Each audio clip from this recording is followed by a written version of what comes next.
Hey guys, today we're talking about Future State Green Lantern issue 1.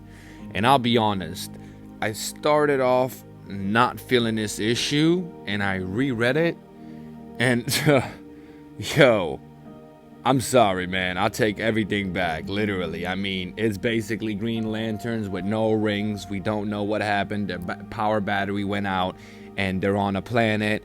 And basically, it's the planet of the Shar, and they need to let them escape. They're evacuating a planet. It's kind of like a all extinct event. Like some bad guys are coming, and they're destroying everything.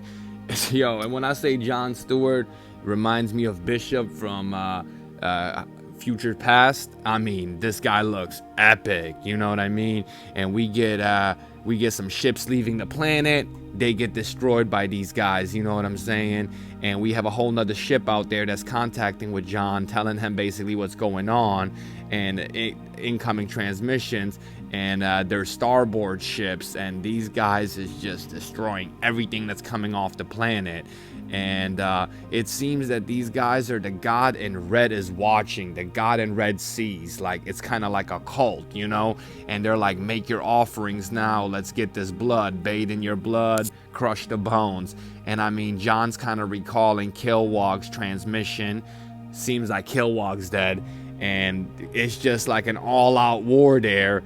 And that's how we kind of end that arc, you know what I mean? It's kind of cool, and I definitely want to see more of it, you know what I mean? We have a few lanterns, John Stewart got the whole crazy haircut. I mean, he looks epic, and Nord is like a big werewolf guy.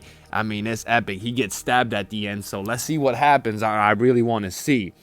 And then we're thrown into Space Sector 0123, and it's an old big Green Lantern post, and we're introduced to Lysa Dark, the keeper of the Book of Parallax, Lo, a Sinestro Corps enforcer. He's like the blue worm, and Ugg-1, another Sinestro enforcer, and she just looks very weird. And they seem to be looking for some kind of derelicts. They're kind of like these relics that they're looking for, and Sinestro sent them.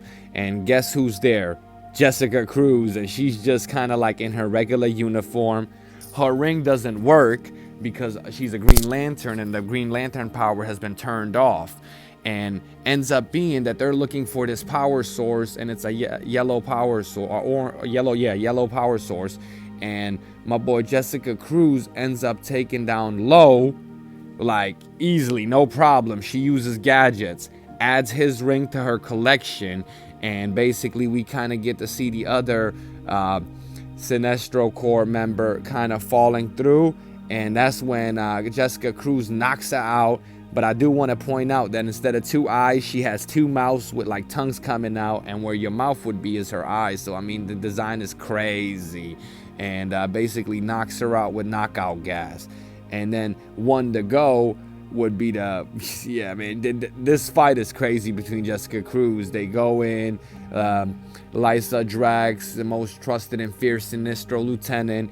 They basically going back and forth. Jessica Cruz is using these axes, and they're fighting. She ends up grabbing the yellow power ring, and the yellow power ring ends up bonding with the power ring that she has around her necklace that she stole, and it basically lights up, and it just says the Yellow Lantern chant, and it ends like that. I mean, it's pretty crazy, I'm not gonna lie.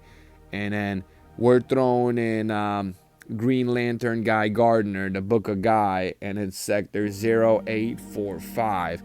And this is interesting. We kind of get to see Guy Gardner, and he's kind of there to intercept a relic, and they all want this relic, and he kind of blocks it off, but it's a whole war going on. And while that happens, he picks up the relic, he kind of stops the war from going on between these two tribes. My boy just falls to the floor and loses his power, and he kind of not understanding what's going on. He's thinking it's the relic's fault.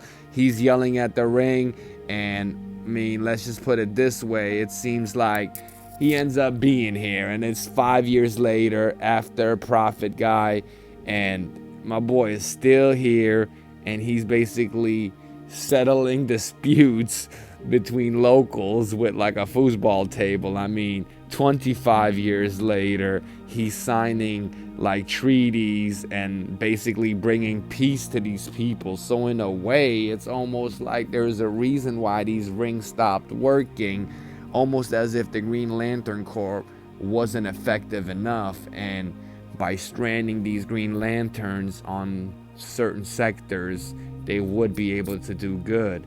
And there we see that we're greeted by a new prophet. And guess who that prophet is? I mean, I love it, but you know how it goes. It's Lobo. My boy pulled up in a bike. I mean, that's how we end this story. I mean, Future State, you really don't know what's going to happen. I can't wait to see what the next issue got. Thank you so much for tuning in, guys. Have a good one. Bye-bye.